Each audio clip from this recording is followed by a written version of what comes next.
Hey guys, I'm Dominique Storm and I'm back with another episode of Healing Hoes and Hating. This is episode 7. We're going to be discussing childhood and childhood traumas. Oh, this episode is like super near and dear to my heart. Like, I don't know. I just really appreciate this episode. I have some guests on this episode, so it's not going to just be me talking. It's going to be me and 3 other guests. I'm so excited. One of them is one of my favorite people on the earth, my older cousin, and 2 of my childhood friends. So this is I'm just super duper excited. I know I usually give a whole spiel in the beginning, but I just really want to get into this. Name, age, and where you're from. Dominique Storm, Bronx, New York, age 36. I'm Remy, in the Bronx, from the Bronx right now, and I'm old enough, so. I'm LaTanya. I'm from Harlem, but I live in the Bronx, and I am 49 years old. Hi, I'm Mills. I live in the Bronx. I'm over 30. Parent. If so, how many children and ages? I'm a parent. I got one. My daughter's 19. I am a parent. I have 3 children. My oldest son is 25. My baby boy is 18, and my baby girl is 17. Yes, I am a parent. I have 2 beautiful daughters. I have a 17-year-old and a 7-year-old. I'm a parent. I got a few, and they all grown. Did you grow up with your parents? Parent at a time, and then aunts and uncles. I think my situation is kind of unique. I was kind of raised by the village. But, yeah, I grew up with a parent in the household, yeah. I grew up with my mom. My mom did have a significant other with her in the household. I did grow up with my parents. I grew up with my mother and father up until 9. Then after 9, my mother, we moved, and my sister, my older sister, we moved. But my dad was always in my life. But yes, up until 9. Tell me a little bit about your upbringing, a brief description from birth to 18. For the majority of until my teenage years, I was raised by my grandmother. And then, I went to live with my birth mother. And so I think I had a pretty loving upbringing. On the weekends, I would go to my other relatives. And, love was poured into me as a child. I think I had a really good upbringing. Well, okay. Well, I'm from the Bronx originally. I grew up in the Bronx, but I was also born in Harlem, and I grew up in Harlem as well. So I want to say from as long as I can remember up until a certain age, I was always going back and forth. Then at 9, I kind of, sadly, I started to notice how much freedom I had. And I want to say teenage up until 18, when I had my daughter, I was in the streets, seeing, witnessing, doing things that I had no business doing and seeing. I don't mean to laugh, but Me, I was living with my mom's at first. Then she was just running around the streets or whatever the case may be. And then I ended up in my grandmother's crib. So from then on, like I was from there to my grandmother, from there back to my grandmother, and then I end up staying with my grandmother. So it was in the Bronx.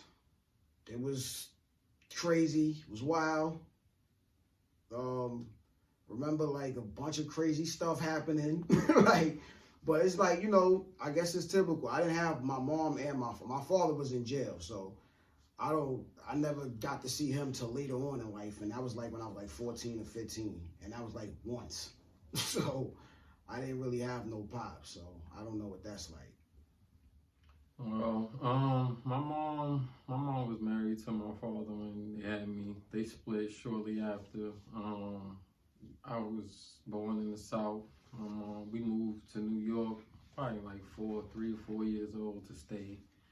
And I was with her, living with her till about we moved back down south when I was like 12. I came back to New York when I was 16. I was on my own, and after that, it was all on my own. I had my own apartment at 17, so parental supervision kind of stopped at like 14, 15 years old. Have different types of childhood traumas. Are you guys aware of them? No. Not all 5. All right. So we got physical abuse, psychological abuse, child neglect, domestic violence, school bullying, early childhood trauma, school violence, verbal abuse. Have you suffered from any of these forms of child abuse? You don't have to get into details. It's just like yes or no. I definitely. You're naming all those, yeah. I definitely. Story that you would like to share with my audience in regards to like a childhood trauma.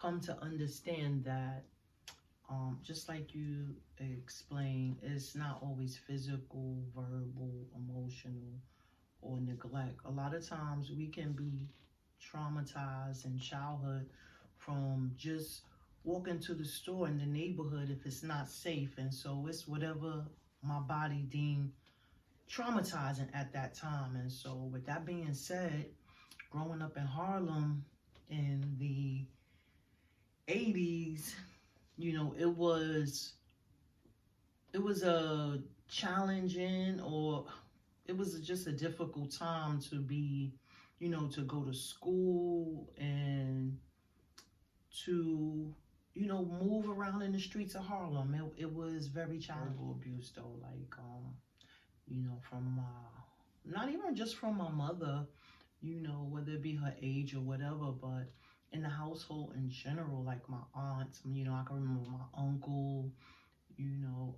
just the way that they talked to each other was very abusive. And, at the time I didn't see it, but looking back, I can always see, not always, but I can see times where there was definitely verbal abuse and sometimes physical witnessing, fights within family, or like I said, in the neighborhood, that was violent. It was just plain violent. I can share a story too. When I was in junior high school, I'll never forget, I was in 7th grade and I had to be about 11 years old, and we were on lunch break. I went to 195, and we used to have an hour for lunch. And I remember walking back down to the school on 133rd and Broadway, and someone was just laying there. They got shot in the head, dead. A schoolmate. Like, that's the first time I ever seen anything like that. And, that stuck with me until today. That just imagine on your lunch break as a kid, going back to school and one of your schoolmates is shot dead. It was just something, but this is what Harlem was like back in those days. So yeah, very traumatic actually. As I mentioned before, I grew up in the South Bronx, so just everything day to day that that I witnessed, I used to think that it was normal because that's the way I grew up. For an example, just witnessing people doing drugs on the streets, people arguing, my parents arguing, neighbors, fighting, violence, gun violence. My young eyes seen people be shot at, stabbed, jumped, robbed. I've seen a lot with these eyes. Yeah, as far as like the verbal abuse, I think everybody, but I mean, you always gonna hear that, especially in a black household. Somebody being cursed out, mother F for this, or stupid mother F for that, and you dumb A this, and so it's like, yeah, you go through a lot of that. Now, if you want to talk like stuff that happened growing up, like you seen physically or happened to you in the hood, like I've seen a couple people get jumped or beat up or whatever you want to call that. Like I remember it was a time where it wasn't safe for you to wear North Face jackets and 8-ball jackets. Like if you had those or you had J's on, they was robbing you. Mm-hmm. Like, so I done seen stuff like that happen to certain kids or certain people or whatever the case like that. Like, so growing up, you figuring like, yo, damn, like, is it gonna be my time or is like, you know, or they gonna let me slide or like however it goes. Like, but I think a lot of that happened, especially in the Bronx, because it was poor back then. It was poor back then. So, Well, a lot of things I guess we call trauma now, I think we looked at it as normal back then. I remember being 5 years old and my mom would be like, leave me in the crib with my brother. He was 3 and I was responsible for watching him too. She came back, you know, and I remember I was responsible for, I had a next door neighbor who used to get physically abused. It was a domestic violence situation. And my mom had us, when she knocked on the wall, we had to go get mom because she was getting beat up bad. So we had to be on point for that. And I was like 6 years old, 7 years old at the time. So it was just a lot. It was just a lot going on at the time. You know, I don't think that I acknowledged it as traumas. I thought it was just the way it was. You know, that's just how we grew up. Yeah. You know. I could relate to that a lot. Like, I thought it was just the way it was, but you know, that's not normal.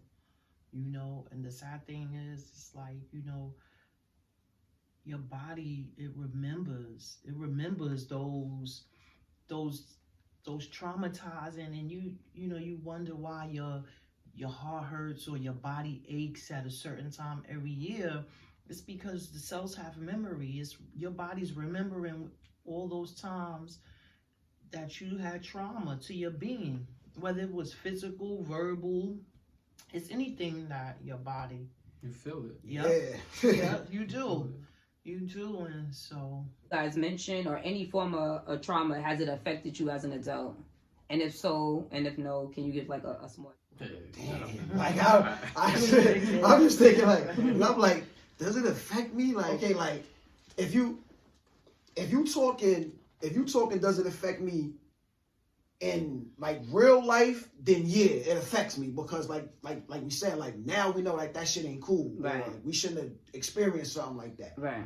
But if you asking me, do I think it affect me? Like I don't think it affect me because like I said, like at this area, like this is what was happening. Like in this area, this is what was happening. Like people were doing this what was happening, and it's either you get God or you be God. Like so, like yeah, it's kind of messed up. Like kind of like, you feel what I'm saying? But I don't know.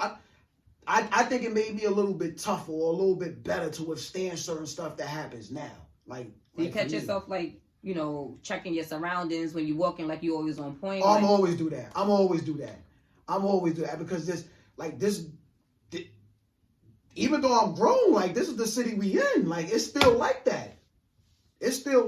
And now it's even worse. Like let me say this. I don't even worry about if something's gonna happen to me. I don't worry about something. I worry about is if I run into one of these younger persons, what they're gonna do. Because it's like it's a sport now for them.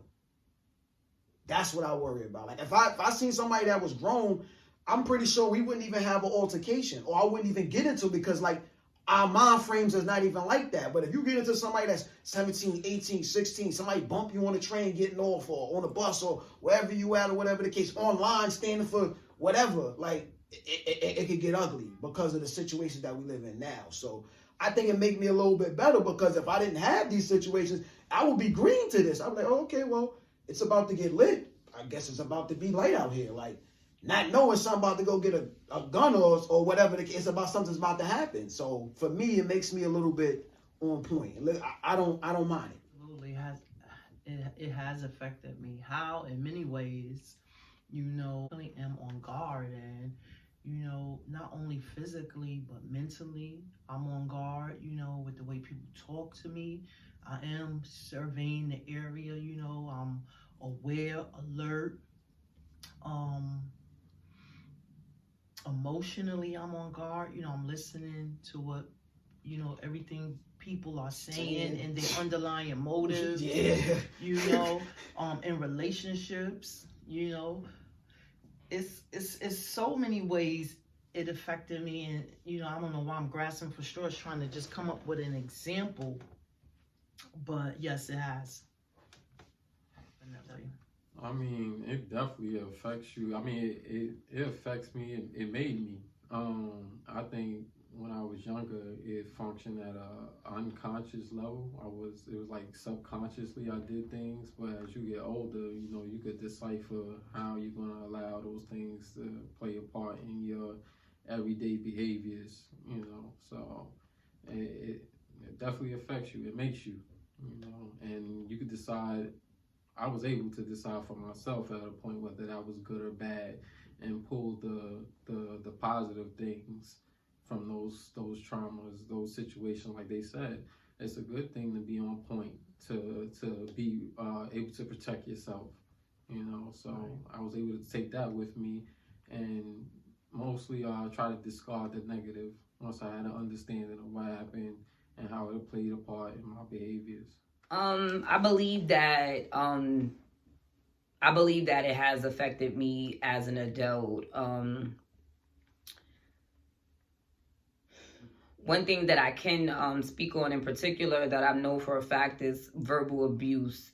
A lot of my peers, and I'm sure like our parents and multiple generations may have witnessed verbal abuse in the household, or through other family members and stuff like that. And I thought it was something normal, especially like the females totally disrespecting the men verbally. And I do understand how a woman probably have gotten like that, so this is not to bash women. It's just something that I didn't realize until recently, that our words are so powerful. Like the things that we say, we can literally kill somebody with our words. And that's something that I had to realize, because I've had it done to me, so I can only imagine what I have done to others. So definitely the verbal abuse is something that is sticking out more than anything. Started into like where you at right now, like how does that make you feel? I mean, I wish I would have had an easier load, but I'm definitely happy with the person that I am, and all those things contributed to it. I came a long way. So from then till now, I'm pretty proud of where I'm at right now.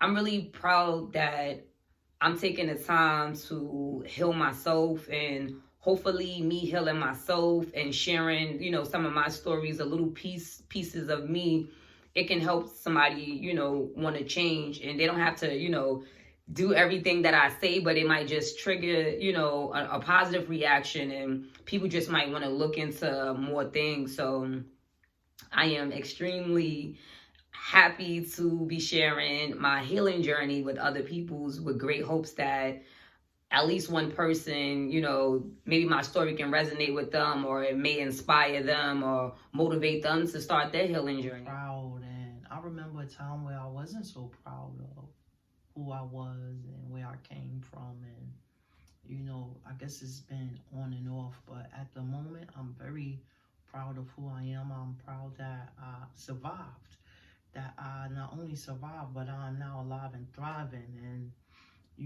those things made me the woman I am today.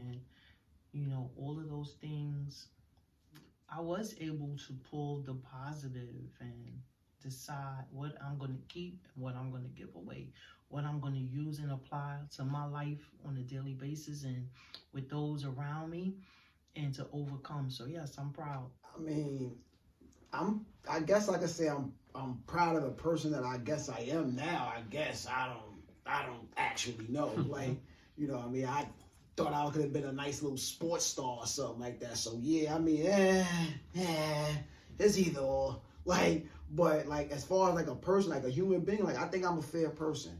Like I remember stories of people telling me I used to be a demon or something like that. I never gave into it. But people, that's the story that people say. I thought I was a fair person. I always think I'm a fair person. So, I mean, going through that, I'm good, because it's a lot of situations that if I didn't, I probably wouldn't be here. So yeah, like it's not bad. I turned out pretty good. Yeah, we sitting here in perfect health. it's good. Yeah. Share something good about yourself that you're extremely proud of. That maybe something that you haven't shared with a lot of people, and that you don't mind sharing with my audience, growth wise.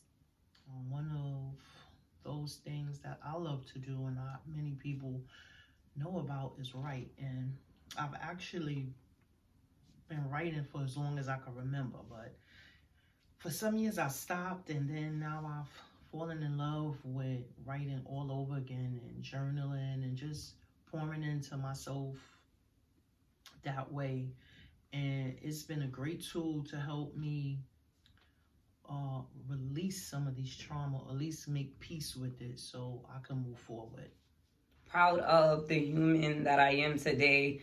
I'm just like, I always look back at my life from where I started and how I was, and I know that I've scared, I'm probably still scaring a bunch of, people that care for me, family members, close friends and stuff like that, that's, that care for me, because I'm like, I'm totally going against the grain. I feel like I'm decided to like just live in my truth, and living in my truth is not what society deems to be correct. So I'm just, really proud of that. And I'm proud that my daughters are able to watch and witness me like live my, and be my true authentic self. So I am super proud, especially like where I started. So if you knew me as a child, as a teenager, and you see me now, you got to see the difference. You have to. If you don't, we're just you're lying to yourself at that point. Not like that, but I definitely I see the change. I feel the change, and